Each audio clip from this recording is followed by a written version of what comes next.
Olá, galerinha do Terceirão. Como é que vocês estão? Tudo em paz? Tudo tranquilo? Vamos estudar, gente. Nada de descanso, né? Vamos trabalhar com a professora Ana Cássia. Estou morrendo de saudade de vocês. Querendo dar um cheiro em cada um e dar umas boas risadas em sala de aula com vocês, hein? Mas hoje vamos continuar nossos trabalhos, né? Vamos dar sequência ao que vocês precisam estar aí aptos.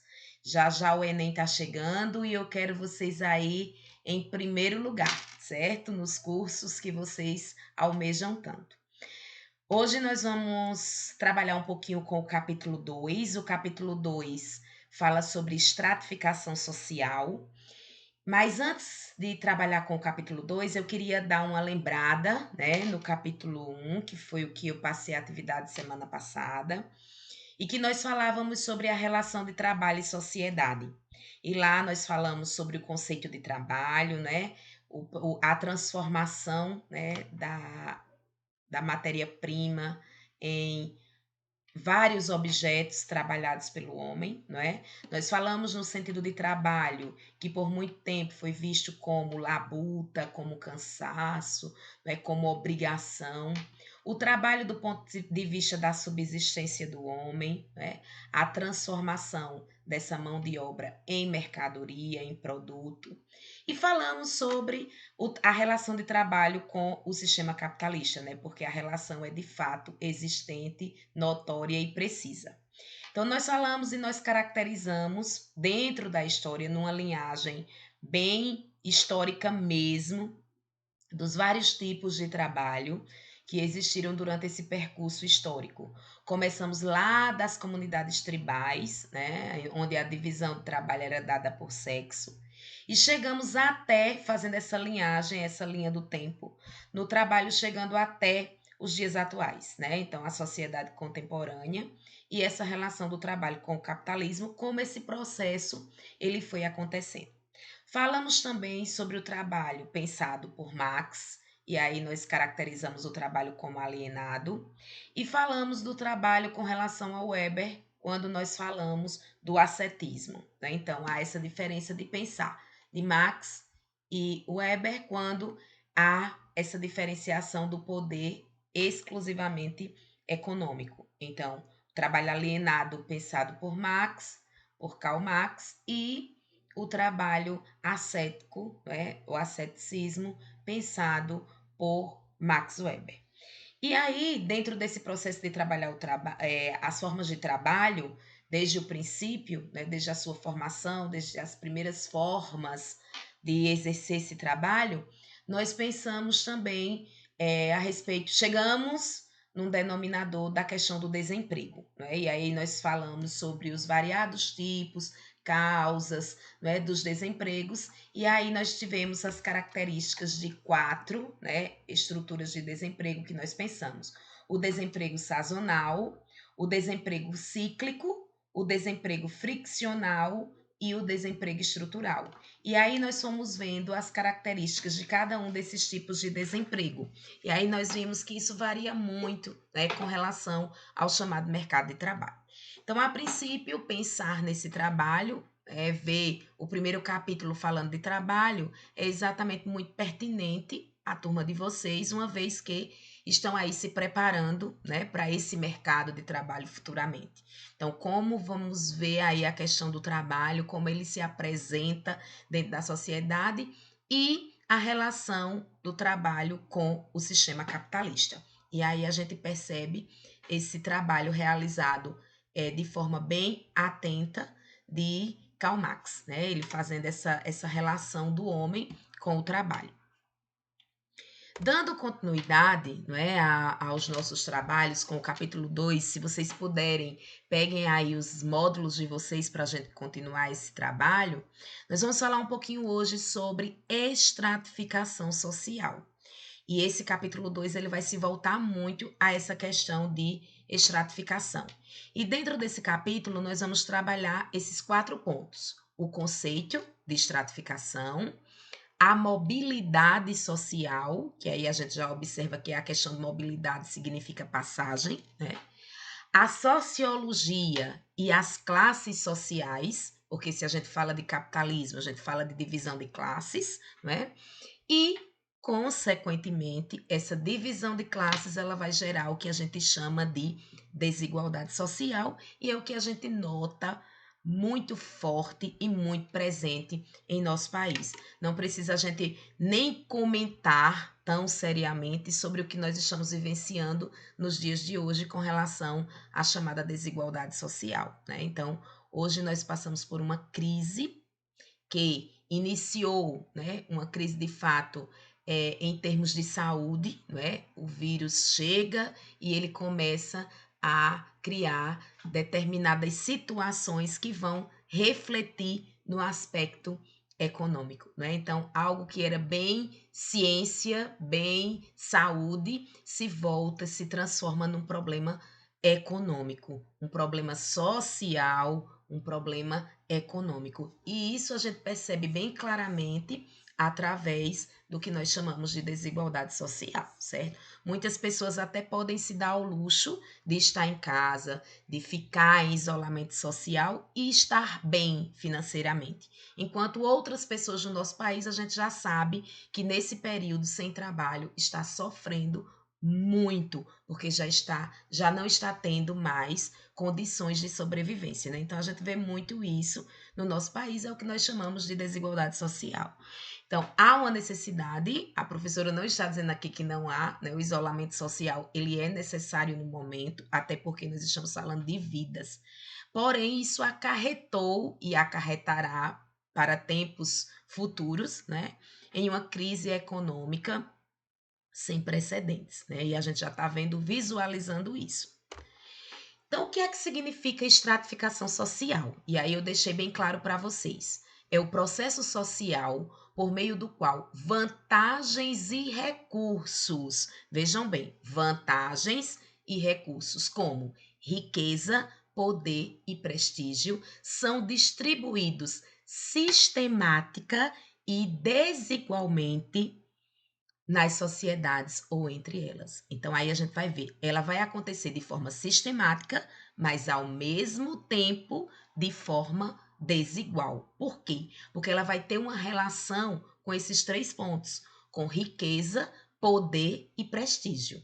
E mais adiante vocês vão perceber que poder e prestígio não são a mesma coisa, certo? A gente imagina que quem tem poder tem prestígio, ou quem tem prestígio tem poder. E vocês vão ver que isso não acontece, não se dá dessa forma. Nem sempre quem tem poder tem prestígio ou vice-versa.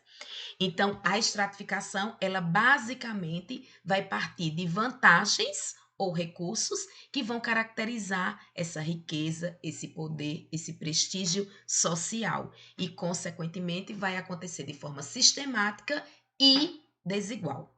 Vamos lá? De modo geral, as categorias que constituem os sistemas de estratificação social assumem três formas diferentes de condução, né? De divisão. Então, essas divisões elas vão acontecer em forma de castas, em forma de estamentos ou de classes sociais. A classe social, ela é muito pertinente a gente que desenvolve, né, que o nosso país está diretamente ligado ao sistema capitalista, nós sabemos exatamente o que significa essa divisão de classes sociais. Mas e as caixas e os estamentos? Como a gente consegue compreender a diferença entre essas outras formas de estratificação social? Vamos entendê-las. A casta ela corresponde a uma forma rígida de estratificação social, ou seja, dentro desse modelo clássico, né, e aí a gente tem o exemplo da sociedade indiana antiga, não existia mobilidade social, ou seja, a casta ela é determinada ao indivíduo desde o seu nascimento. Quem nasce naquela caixa não há passagem para outra caixa. Então você nasce e morre naquela caixa, não podendo haver mobilidade social, não podendo haver passagem de uma casta para outra. Então isso aí também não vai modificar através de casamento, até porque o casamento também deve acontecer com pessoas da mesma casta. Por isso que se diz que é um tipo de estratificação extremamente rígida, porque você pertence desde o momento que você nasce. Você já está ali. E não há perspectivas ou iniciativas ou até desejos de mudança. Você pode até ter, mas ela não vai acontecer, porque dentro desse sistema não há possibilidades de mobilidade social, certo? Não é possível. O estamento, ele acontece de uma forma diferente. A mobilidade social, ela acontece de forma pequena, mínima, mas ela pode acontecer. Um exemplo claro, né, desse processo que nós denominamos de estamento, a estratificação através do estamento, nós observamos na sociedade feudal. Se a gente observar dentro da história, o que era que acontecia na sociedade feudal? Né? Existia a divisão, né, entre os servos e os senhores, não é isso? E, claro, um servo poderia se transformar em senhor? Poderia. Isso ia demorar bastante, isso era algo bem difícil de acontecer, mas não seria impossível, certo? Poderia sim acontecer de uma forma muito lenta, com as possibilidades bem pequenas, mas poderia acontecer. Aí o que é que diz o slide?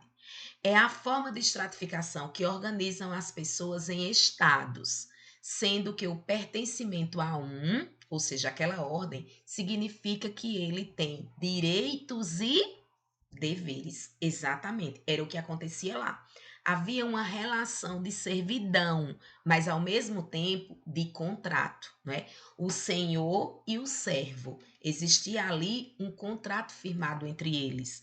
Então, dentro desse processo, eles tinham que seguir os direitos e os deveres que eram estabelecidos naquele momento, naquele contrato, naquela formação de vínculos entre o senhor e o seu servo. Essa forma, como eu disse para vocês, esteve presente dentro do sistema das sociedades feudais, né? Especificamente na Europa, durante a chamada Idade Média. Então, o feudalismo, ele é um exemplo claro de estamento. A estratificação de classes é a que a gente melhor domina. Veja aí, né, a imagem que foi colocada.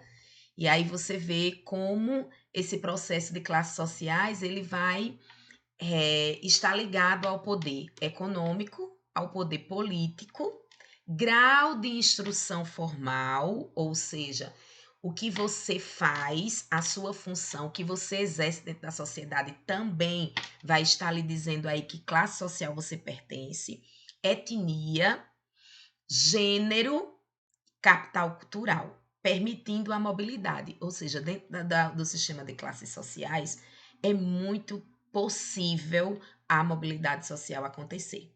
Embora isso vai variar bastante, né, de sociedade para sociedade. Então, essa divisão ela vai acontecer como? Nós vamos observar que dentro do sistema de classes, classe rica, classe média, classe pobre, né? Dentro de uma, digamos assim, de uma hierarquia. Mas há a possibilidade. Você pode, de repente, estar na classe baixa e estar posteriormente na classe alta. Então, esse processo de mobilidade, ele pode acontecer sim dentro do sistema de classes sociais e é basicamente voltado ao seu poder aquisitivo, ao seu poder econômico. E aí, diante desses outros fatores também, etnia, fator político, isso também segue o que nós chamamos de divisão de classes sociais. Então, pensar na estratificação, quando a gente fala lá no poder, na riqueza e no prestígio, a gente pensa nessa divisão: castas, estamento e classes sociais. Percebemos que na castas não há mobilidade social, no estamento pequena possibilidade, mas existe, e na classe social total possibilidade de mudança, né, de classe social, de mobilidade social. E aí a gente observa que são situações bem diferentes. As concepções sociológicas de estratificação social vai começar com Marx, mais uma vez, a gente não pode esquecer, né? A gente se volta a Karl Marx, porque ele foi um estudioso na parte do capitalismo, e quando a gente fala em divisão de classes sociais, a gente não pode esquecer o capitalismo, né? Que é ele que gera essa classe social, essa divisão de classes. Então, o marxismo, ele considera as relações de produção como a causa da existência das classes sociais, ou seja, as relações econômicas de caráter desigual explicam a existência de grupos diferentes, as chamadas classes sociais. Então, ele deixa claro que essa classe social ela acontece por quê? Porque existe o que nós chamamos de relação de produção, né? A própria produção, o próprio capitalismo gera essa relação desigual entre a sociedade. As teorias de inspiração funcionalista desenvolvem a tese de que a estratificação é consequência necessária de quê? Da divisão do trabalho. E aí a gente volta para o que Marx coloca lá no capítulo 1, que ele fala sobre a alienação, né? E aí ele ainda continua a pensar que todos esses fenômenos, eles acontecem graças a essa divisão do trabalho. E aí o homem, ele passa a ser o quê? Objeto do seu trabalho. Ele vende sua mão de obra. E aí, mais adiante, nós vamos perceber, ele vende a sua mão de obra, mas ele lucra com isso? Quem lucra de fato é quem é o dono desse produto, né? E o dono desse produto não é quem o fabrica ou quem realiza essa fabricação, né? Então, há essa percepção de que essa teoria funcionalista ela está totalmente ligada à divisão de trabalho. As teorias inspiradas no pensamento de Adam Smith consideram o fenômeno da estratificação como resultado dos mecanismos reguladores do mercado, ou seja, a gente também precisa estar atento a como o mercado está se desenvolvendo, ou seja, o lucro vai acontecer, como estão essas vendas, como está acontecendo, como esse capitalismo está sendo visto ou como ele está sendo trabalhado dentro do mercado, né? Esse processo está acontecendo, ou seja, a economia está se desenvolvendo, estamos vendendo esses mecanismos reguladores de mercado, eles têm total participação nesse processo também, porque o próprio mercado vai nos dizer se o capitalismo está crescendo ou não. E aí a mobilidade, né, social ela vai acontecer de duas formas. A mobilidade social vertical e a horizontal.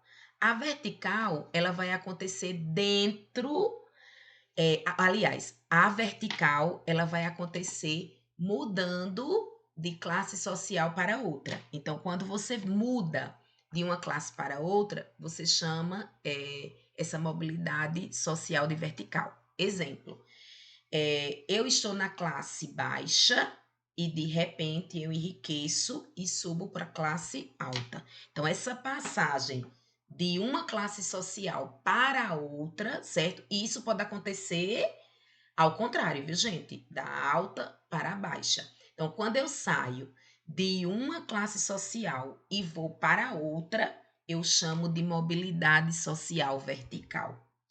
Se por acaso eu tenho uma mudança na minha renda, mas eu permaneço na mesma classe social, houve uma modificação, houve um crescimento.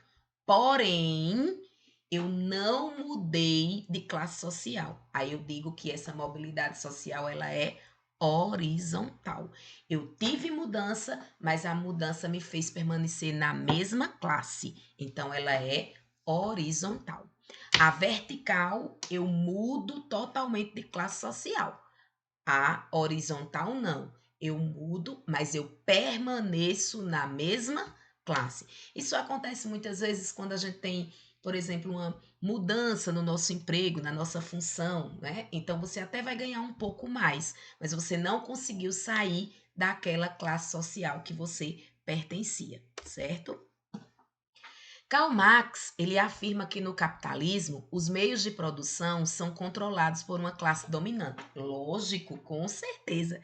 Existe uma classe dominante por trás desse trabalho, que é justamente a classe burguesa. Isso aí é claro, né? A classe burguesa, a classe capitalista.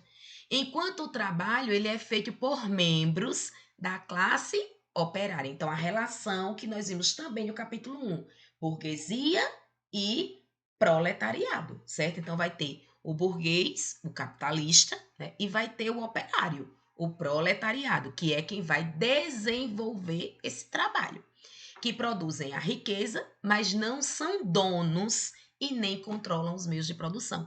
O controle desses meios de produção vai se dar através de quem? Dos burgueses, dos donos do capital, né? Então, a relação é o trabalho, ele é feito pela classe operária, ele é realizado.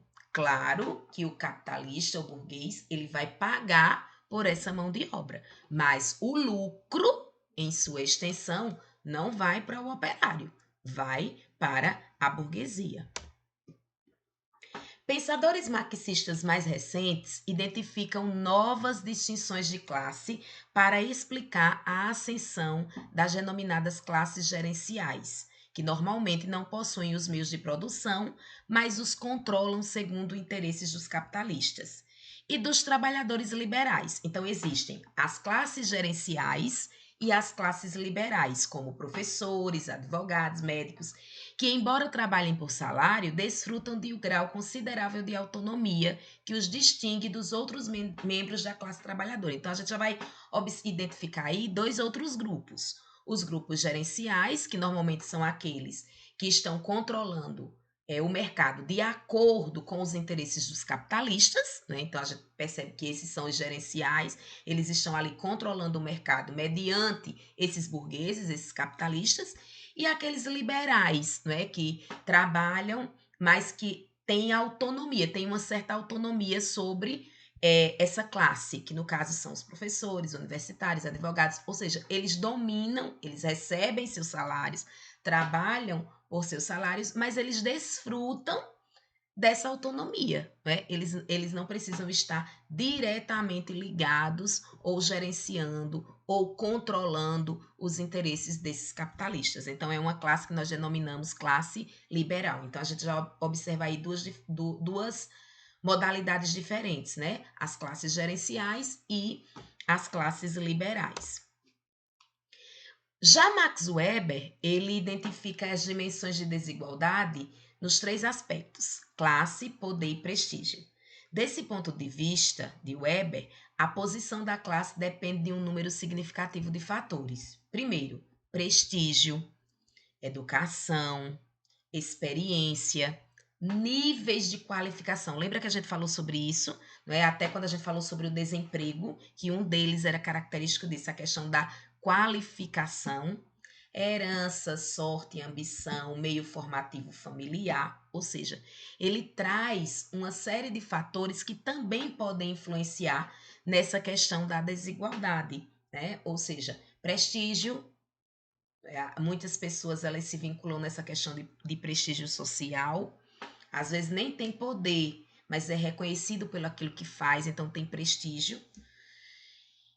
Observamos também experiência e níveis de qualificação. É necessário que, como trabalhador, nós tenhamos de fato experiência, controle, qualificação, desenvolvamos a nossa inteligência. Um ponto pertinente à educação, ela é crucial, importante para que esse processo aconteça. Muitas pessoas têm o seu nível econômico graças a alguma herança, alguma sorte, ganhou lá na Mega Sena, né, e chegou aí uma bolada de dinheiro. Outros, com um nível de ambição exagerado, acabam atingindo também uma certa classe, um certo nível, um certo prestígio, um certo poder, riqueza. E às vezes também a linhagem familiar, né? Que isso conta muitas vezes. A família já é uma família de posses, já tem esse domínio, esse poder, essa riqueza, e aí sucessivamente. O Weber também traz essas questões com relação à desigualdade. Na teoria liberal, prevalece a defesa da ideia de que as consequências negativas do capitalismo são provisórias e não deveriam ser vistas como um problema, na medida em que o mercado se incumbiria de corrigir possíveis distorções no sistema econômico. Marx fez sua crítica à sociedade capitalista como sendo ela, por si própria, geradora das desigualdades entre classes. Então, vocês veem aí que, mais uma vez, não é? o pensar de Weber e de Marx, eles divergem, né? O Weber ele não vê, né, o capitalismo de forma tão negativa, enquanto que o Marx ele deixa claro que o sistema capitalista, a divisão de classes sociais, ela gera o que nós chamamos de desigualdade social. E eu não vou me adentrar muito a isso, porque a gente já discutiu em sala sobre isso, certo? É significativa a presença da divisão social, ricos e não ricos. Isso nós percebemos diariamente na nossa vivência, presente nas narrativas culturais, artísticas da realidade brasileira, o que traduz de alguma forma nossa realidade social ainda extremamente desigual em várias dimensões. Na econômica, na cultural, na social, na étnica e nas relações de gênero. Então, a gente ainda encontra uma desigualdade muito grande no Brasil, até na própria cultura, né? Se a gente pensar também relacionando a nossa diversidade cultural. Então, há uma divisão social entre ricos, entre pobre e entre rico gigantesca. Então, a desigualdade ainda é de forma bem abrangente dentro da perspectiva da nossa formação, né? Então, em termos de Brasil, a gente ainda percebe isso muito sério, né? E sem, digamos assim, perspectivas de muitas mudanças. Então, gente, pensar a desigualdade, analisar o processo de estratificação social, foi esse o meu objetivo hoje com vocês, certo? Espero que vocês tenham entendido. Qualquer dúvida, liguem para mim, eu vou deixar o número do meu telefone, vou deixar uma atividadezinha também. Qualquer dúvida, podem perguntar. Deem uma lida no capítulo, porque como eu fiz um momento breve, não é? Até porque não tem como a gente trabalhar com todo o tempo, né? Então, eu fiz um breve relato do que é mobilidade social. E se vocês não estiverem conseguindo entender qualquer dúvida, podem me chamar no WhatsApp, tá certo? 99917 5988. Tô morrendo de saudade de vocês. Beijo grande, fiquem com Deus e se cuidem, tá certo? E até a próxima. Já já nós estamos de volta com fé em Deus, certo, minha gente? Beijo grande do tamanho da minha saudade. E estudem, tá?